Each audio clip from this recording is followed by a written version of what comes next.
Hello, everybody. Welcome back to podcast series ILSA.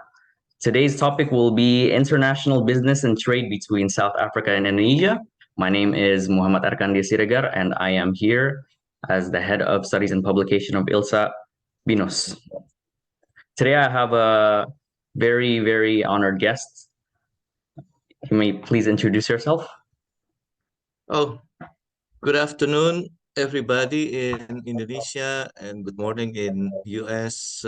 It's 2 o'clock in the afternoon from Cape Town, South Africa. My name is Aji. I'm the Consul General of Indonesia to Cape Town, South Africa. I think this is the only Consulate General in the African continent. Wow. Please, Pak Konjen, yes. If I may know, what do you do in your position, or what is it like to be in your position? So the difference between Consulate General and embassy covers the whole country. But we are representing Indonesia in a host country. For instance, our embassy in Pretoria is representing Indonesia for political, economic, socio-cultural affairs, as well as consular affairs. But the Consulate General, we only cover for the promotion of economic affairs and consular affairs, particularly the protection of Indonesian citizens abroad. And with regard to the economic affairs, we are responsible for promoting Indonesian products to South Africa and investment from Indonesia to South Africa, vice versa from South Africa to Indonesia. But we are not promoting in South African products to Indonesia. That's the job of South African ambassador in Jakarta. That's mainly the gist of our responsibility.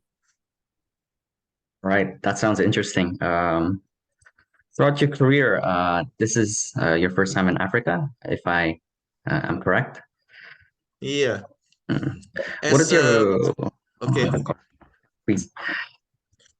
as a delegate, I attended a conference in UNON, a UN organization in Nairobi. But for posting, this is first time to be posted in South Africa, in African continent. This is my fifth post after Vancouver and New York, Havana, and Caracas. Wow, that's amazing. How do you compare Indonesia and South Africa? Uh, in terms of, Just the lifestyle and everything, and oh, in terms of the orientation, I mean, Indonesia, we rarely see Africa as a potential partner, even though we have diplomatic relations with perhaps more than 15 countries in, sorry, I think of the 54 countries in Africa, we have diplomatic relations with 50, 50 countries. So only 4 countries we don't have diplomatic relations. So you can imagine the potential that we can tap from relations with African continent. But to be honest, Indonesia looks more towards the Eastern Asia, particularly the three plus country, China, Japan, Korea, and of course ASEAN as our pivot foreign policy. But vice versa, Africa, in this regard, South Africa, they don't look to the east. They look more towards Europe. So the Qiblat is more towards Western Europe. So that's why uh, it's like we are mutually do not see each other. mm. Which is very much why me and my organization were very curious of what the relationship between Indonesia and South Africa is. Uh, Yeah. uh, To end this Yeah. introduction, I would like to ask one more question for the introduction. What are your best activities in South Africa, if I may ask? Every every activities has different, of course, different meaning to us. It's always enriching. Uh, Wherever you are posted, be it in the US, in Canada, in Latin American countries, and and also in Africa, South Africa. South Africa is considered as, I think, the best um, major economy in African continent. Perhaps 30% of GDP of Africa is contributed by South Africa, and we have a very solid relationship, particularly after the apartheid era. The end of apartheid in 94, we established diplomatic relations in 94 with the release of Nelson Mandela from Robben Island. And the first country that Mandela visited was actually Indonesia, because he was a very close friend with President Suharto. And if you look at one of his passions was actually wearing a batik shirt, which is called Madiba shirt. His family name was Madiba, Nelson Mandela from Madiba tribe. So it's known as Madiba shirt here. Uh, that's the first country that he visited. And also in Cape Town, particularly, we have Sheikh Yusuf, um, Kramat Sheikh Yusuf here. He was Indonesian warrior, fought the Dutch, and then the Dutch exiled him. The VOC at the time exiled him to Ceylon, but then he was uh, exiled again to Cape Town in 1694. Here, he established Islam only 5 years, because in 1699 he passed away, but he already spread Islam in Cape Town. So he is very instrumental, and he is the only hero actually that is recognized by uh, both countries, South Africa and Indonesia. It's very astonishing listening to this Yeah. story. Yeah, and the fact that it's very rich. That's very wonderful. So Yeah. that is the end of the introduction. Now, if I would I would like to move on to part two, which is how are Indonesian and South African relations. So, if I may ask, how are the relations between South Africa and Indonesia at the moment? You would say. As I mentioned earlier, that we have had a very solid relationship, because we supported at that time South Africa, uh, the struggle of Mandela against apartheid. And as you know from history, that because of international pressure, the Bottas administration, they decided to make peace with Mandela. Mandela was released from prison, and then they held the first democratic election in 94. Mandela was elected as the first um, black African president, but he only governed for 10 years. He was succeeded by Thabo Mbeki at the time. That's political wise. We have a very strong relationship. So because we were one of the ardent supporters of Mandela, they in return always support us um, in our position in international arena. That's in political. But the most important thing is how we can transform the political, strong, solid political relationship into economic benefit. This is more important, because at the end of the day, you have to protect to promote your national interest. So that's why we need this is also part of our job to promote Indonesian products to enter South African market.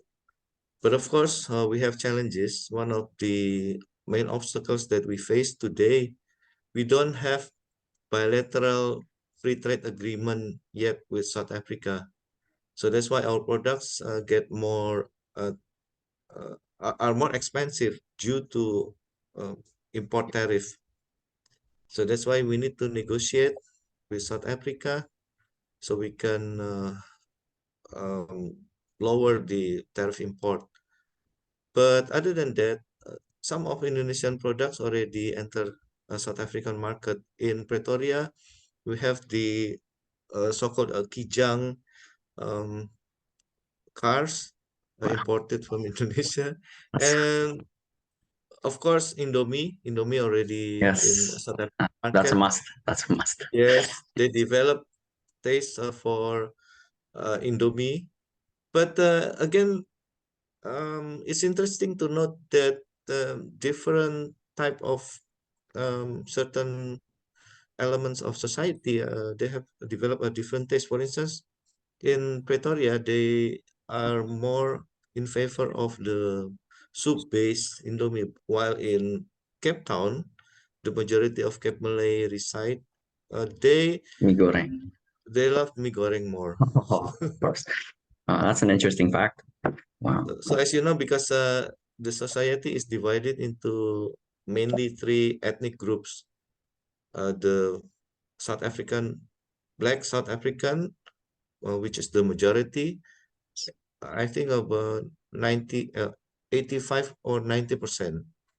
That's high. And then the so-called colored people, which include Cape Malay. Cape Malay is actually um, they're the descendants of Indonesians arriving in South Africa 300 years ago, and white Afrikaners. Uh, it's the minority, but in Western Cape, where the capital is Cape Town, 90% of Cape Townians are actually white. So you will see more Afrikaners here than the rest of the country. Oh, that's very diverse. So, Yeah. yeah, if I can repeat what you said before, Mm. from a political standpoint, Indonesia and South Africa have already established a very well relation. Uh, though, if we could improve the economic relations, that would be Yes. better. I see. I see. That's very good to be noted. On to the next question, if I may ask. What is the most interesting thing about South Africa that Indonesia can see? Whether that is maybe trade or tourism or etc. For I think the challenges for us is how we can penetrate the South African market and we can cater to different type of elements of society, as I mentioned earlier. For instance, for um, it's a very European oriented. Most like the Afrikaners, the white South African, they are very British oriented. The market, South African market is very price sensitive. Price sensitive. Uh, they want good quality, but at the same time they want a cheaper price. So it's a bit of challenge because sometimes we have to educate them from time to time that perhaps our products are more a bit expensive but more durable, unlike the Chinese product, for instance. Uh, it may be cheap, but it won't last long. And the third thing is they're very health conscious. Um, Everything has to be according to their standard. They have a very high standard that if Indonesian products can enter Australian market, you are automatically can enter a South African market. So they're using the Australian standard. And I think products that can be exported to South Africa is cooking oil. Oh, The palm oil, yeah, it's very it's in great demand. Uh, but because of this price sensitivity, perhaps it's more on palm oil, not the coconut oil. Uh, the other thing that I like, well, for instance, the Cape Malay, they love instant product, so they cannot be bothered with, for instance, a product that has to be prepared more than 3 steps, because they're a very busy couple. In the morning, they want to prepare meals that can readily consume. So a 3 step process is very much in great demand. For instance, the energen for breakfast, of course, Indomie. we love in. Yeah, and they're very fanatic with products, um, and furniture, of course. They love furniture, but also sometimes I think what I see here, most of the homework is in Indonesia, because we have to be able to um, sell a product. Sometimes we have problems with the packaging. The packaging is not that good, and we need also to put the nutrition facts and the process, how we prepare something. For instance, crackers, kerupuk, you have to educate them. Otherwise, the kerupuk, you have to deep fry kerupuk. But if you don't put the manuals, they will just put the kerupuk, and it won't be. You cannot cook kerupuk without a deep fry. See, and halal certificate. That's important, Yeah. because the majority of Cape Malay are Muslims. It's a great market for halal products. That's basically the. So we need to learn more on the preference of each of this type of society. All right, all right. So as you mentioned before, those were the main products and trade for Indonesia to Yeah. penetrate the market for Africa. But if I may ask, has Africa ever tried to penetrate the Indonesian market? Oh yeah, we also have demand for South African products. For instance, wine. They're very famous with wine, a different type of wine compared to Latin American and European wines. Because uh, some of the vineyards are close to the beach, so it has a distinct feature of like a bit salty, because uh, of the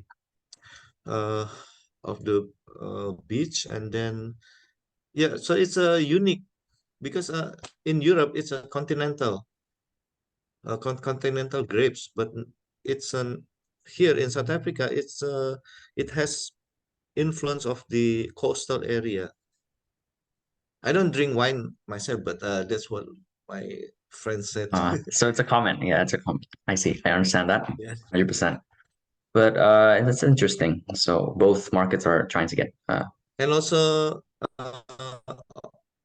I think ostrich, yeah, but more like exotic meat, not Mm, ostriches. ostriches, and yeah, beef also. Um, uh, South African are also famous for their beef. Mm. Yeah, That must be high demand as well. Beef everywhere, yeah. But I mean, they have to compete with Australian beef, of course. Definitely. Yes. Yeah. As we know that Australia is the highest importer. Yeah. Mm-mm. Indonesia. For Indonesia, yes. So if I may ask from all of that information, what do you think is the biggest business or trade opportunity Indonesia has with South Africa, whether that is from, you mentioned before, the culinary or other sorts of trades? What do you think is the Yeah, biggest opportunity? depends on the region because in Oh, Gauteng, I okay. cannot speak on behalf of embassy because I'm not in at the embassy. But if I speak with my friends and also my network in at in northern part of South Africa, the majority is Black South Africans in Gauteng, Durban, Johannesburg. They have different needs and um, a passion for certain products. And also, uh, we know that the highest number of Indian diaspora outside India is in Durban. It hosts around 1 million Indian uh, outside India. So they develop a certain, um, I mean, a passion for culinary, uh, the curry, of course, from India. So that's why we can export our spices to those area and also to Cape Town. But Cape Town has different flavor, different taste for flavor. But we can export spices. Spices are in great demand, and we can export yeah, cooking oil, of course, palm oil, and what else? Cars, to some extent, machinery, and also paper. But not the it's not for office supply. It's more like um, towel, the toilet paper, so other for other purposes, not for office supply. I see. I see. Paper for packaging also, and what else? Of course, halal products, any halal products, cooperation between in terms of the certification for halal products. I see. All right. So that's it's very diverse in South Africa, especially in Cape Town, Yeah, because there's also like different regions in South Africa. So yeah. everything is very diverse. Some needs are different from other locations compared to the others. Mhm. Yeah. Oh, I think one of the biggest opportunities is actually the FMCGs, Mm. fast moving consumer goods. Like biscuits, wafers, Yes. and the like. Bang Bang Tango, it's in great demand, and also sweets. Mm. The South Africans have sweet tooth, they call it. Yeah. I They're hear a fond lot of of sweets. yeah, a Uh-huh. lot of South African products that include sweets, a lot of sweets. Yeah, their food sometimes sweeter than what. So Oh wow. sometimes for us it's too sweet. Yes. I mean, we Indonesians also love spices a lot compared to sweets and everything. But that's interesting. Do you see a lot of those fast products in Fast moving. yeah, fast moving products in South Africa, in Cape Town Yeah. especially? Yes, consumer goods. Yeah. We already have Cara. It's in the coconut milk. Santan Yeah, Kara? Tantan, Oh yeah, wow. Cara. It's famous, and their product is tastier than similar product from Thailand. Mhm. So it's in great demand. But Wow. you have to understand also in terms of uh, the market, South Africa is not really that big. Mm. Only 60 million population. 60 million is not very big.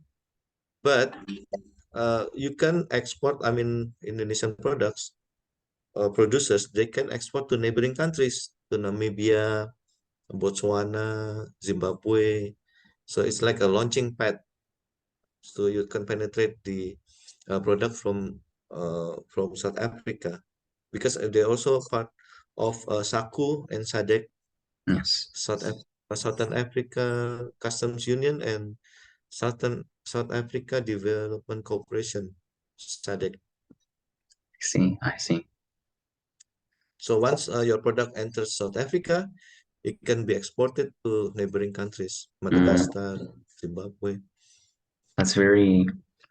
It's also easy to transport everything when it's in Yeah, Africa as well. yeah. So you might have already mentioned this, but I would like to ask one more time, more specifically, maybe. So, as you mentioned before, maybe our drawback is to increase in market penetration for Indonesia and South Africa. So, what do you think can improve that strategy for Indonesia? What could that be?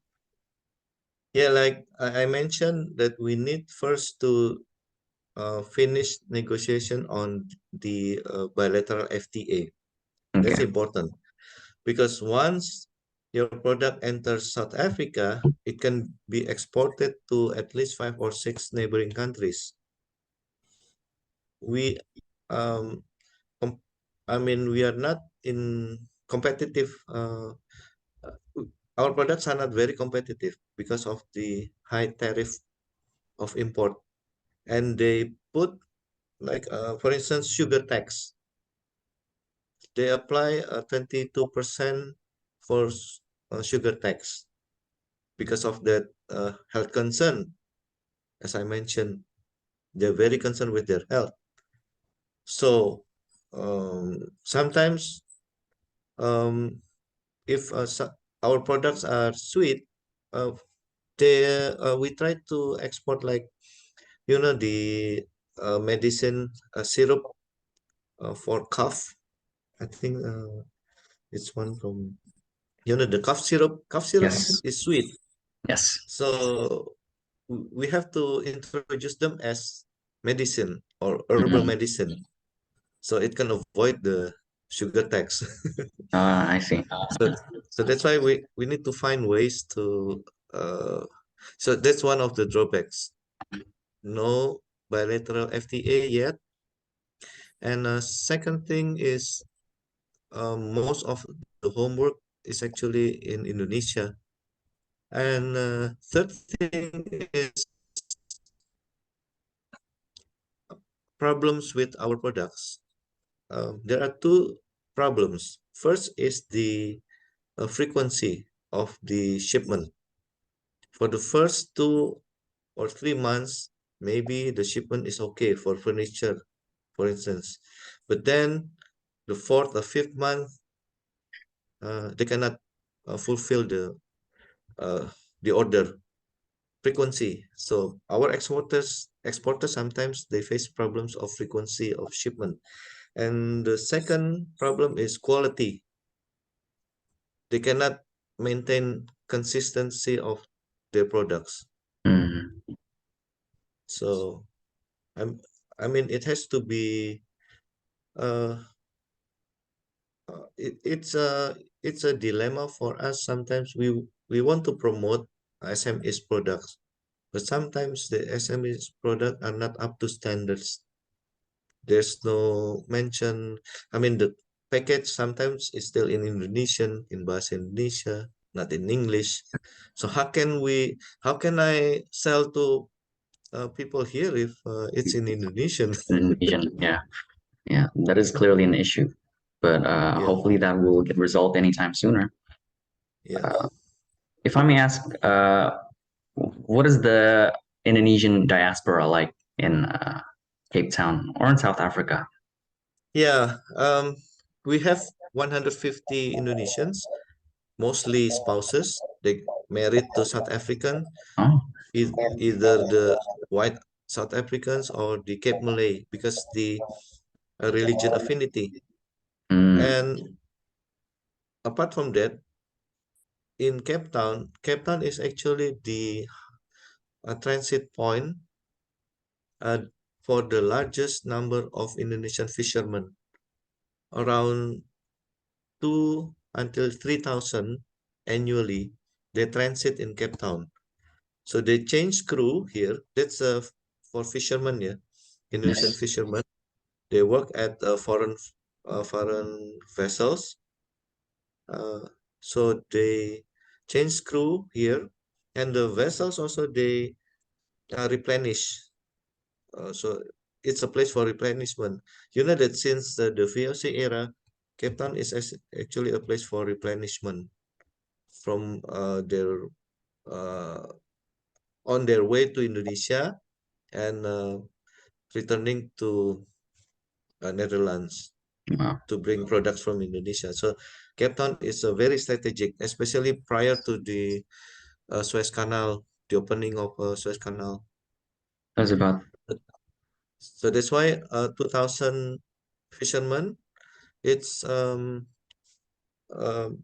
responsibility of consulate to protect them, particularly during the pandemic.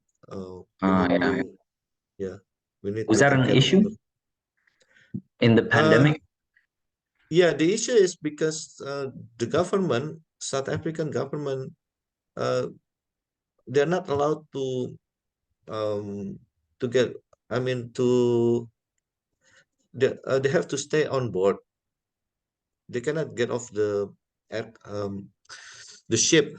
So that's why from the consulate, from time to time, we always give them logistics like medicines, health, uh, uh, like a mask, uh, what else, vitamins, and also if if they get affected by COVID, and they have to be repatriated to Indonesia. Also, for instance, if one of them pass away, we need to give them a proper burial here in Indonesia. At the Mm. same time, we need to convince the family that the corpse cannot be flown to Indonesia. It has to be buried here. So it's a challenge for us because, but because you know that some families they thought that they need to bury Yeah. the corpse, see, religious wise, but we need to convince them uh, that the person was actually uh, died during working. So it's also a jihad. Jihad, I mean, Yes. it's more acceptable for them. So Yeah. they don't insist to see the corpse. And it's very That's noble. yeah, that's the challenge that we face, protecting them. And also if they have problems with law, with the authority here, or maybe they got in fight, they're fighting with fellow fishermen from other countries. Wow. It's interesting. That can happen Yeah, as well, you know. Wow. yeah, yeah. Protection of citizen is Yes. mandated by our constitution. Yes. That's important. Yeah. So throughout all of those experiences, what is probably your most exciting experiences in KJRI Cape Town? Every Everything?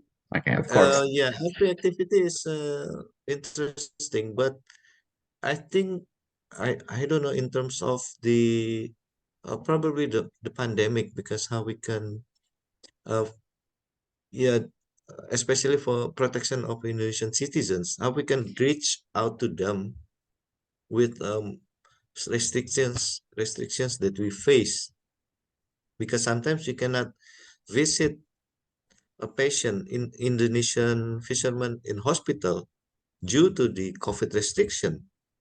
Well, we need to reach out to them. Yes. Let's see how we had to negotiate. Uh, of course, the uh, bureaucracy is everywhere is the same. See how the challenge is how we can convince people, authority, that we are doing this because it is mandated by our constitution. Yeah. That's the most interesting part. How to deal with bureaucracy. Yeah, Wow. yeah, So currently, those are the situations of Indonesians and South Africa. I see. yeah, yeah, yeah. There's a lot of Uh, stuff going on in South Africa. I see.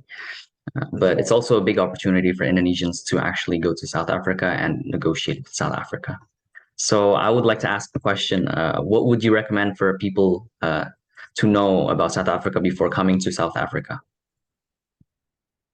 South Africa and Cape Town is different. Of course. I mean, of course, I cannot tell about South Africa as a country, but this is only from my experience. But um, you mean in terms of visiting as a Yes. tourist, or As a tourist, maybe, yes. yeah, I mean, Cape Town is actually the infrastructure is a first world country because yeah uh, the infrastructure is first world country. I mean, it's interesting, but at the same time, you are also in African continent, so you can do activities like a safari, of course, of Yes. Africa, yeah. But of course, problems with security is normal in every country.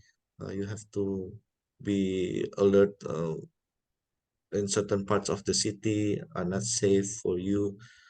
Um, yeah, it is. And but currently we are also facing the load shedding as we had to reschedule our meeting because of the load shedding. Mm-mm. So daily there's load shedding, for instance, 2 hours. But now the load shedding has become more frequent. Used to be like only 2 hour in one day, but now it can um, it can be up to 4 or 5 hours a day. Yeah, That is it's a tw- challenge. Yeah, it's a challenge for us. that is quite Mm. time costly. Yeah, yeah. But I see a lot of pictures and videos of Cape Town, and it's very exotic, people say as well. And especially for Yeah, traveling, it's yes. very nice. Uh, Yeah, they call it the jewel of the crown. oh, So there's a title for it. whenever there's a official visit from Britain, king or queen for African tour, official state visit, they would end their trip in Cape Town before going back. Wow. From all of that, how do you see the future of Indonesia and South African relations? Like I said, that we have a very Yes, solid relationship in the political arena, political aspect, political relations, but we have to convert that into a mutually beneficial economic cooperation of course. because we need each other in terms of the products.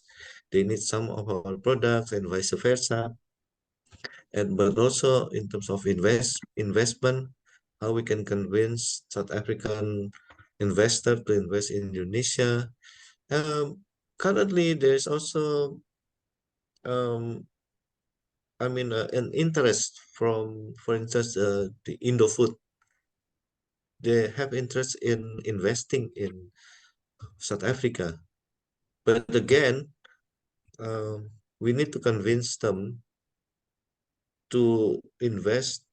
They want to build a manufacturing plant, so bring Indomie closer to the consumer consumers.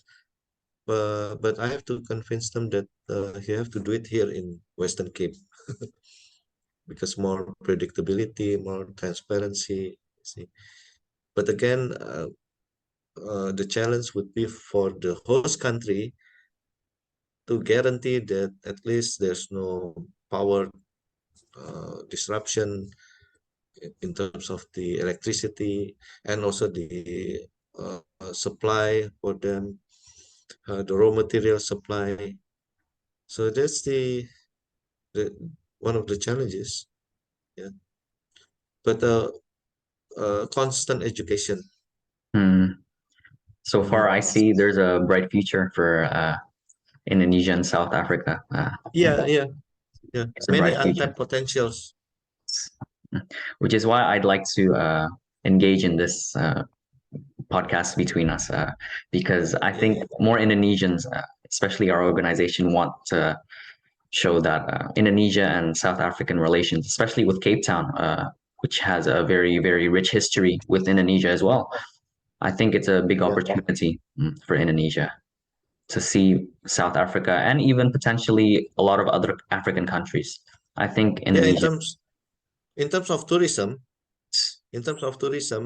we can also cater to Cape Malay community Mm, with a certain theme like back to our roots theme, because as you see, Cape Malay is actually descendants of Indonesians who arrived here yes. as political exiles and as slaves by the VOC because they need slaves to build Cape Town at that time. Yeah. So we can create like a tour to Makassar or Java to visit the places of their ancestors. Yeah, I think that's important as well. At least they can know where their background and everything.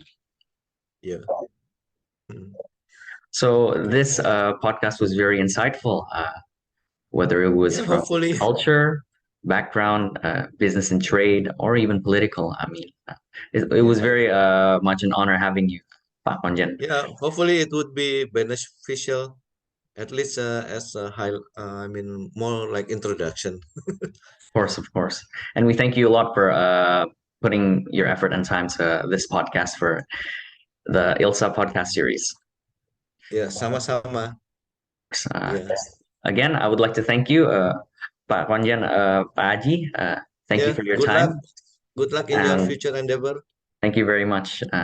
And again, my name is Erkan Siregar from ILSA. I'd like to say thank you. And Erkan Siregar signing out for today's episode of ILSA Podcast Yeah. Series, Terima International kasih. Business and Trade Kaya between South Dangki. Africa and Indonesia. Of course. Thank you again, Pak. I Ya, hope to see you soon later. terima Inshallah. kasih. Thank you very much. Oke, bye.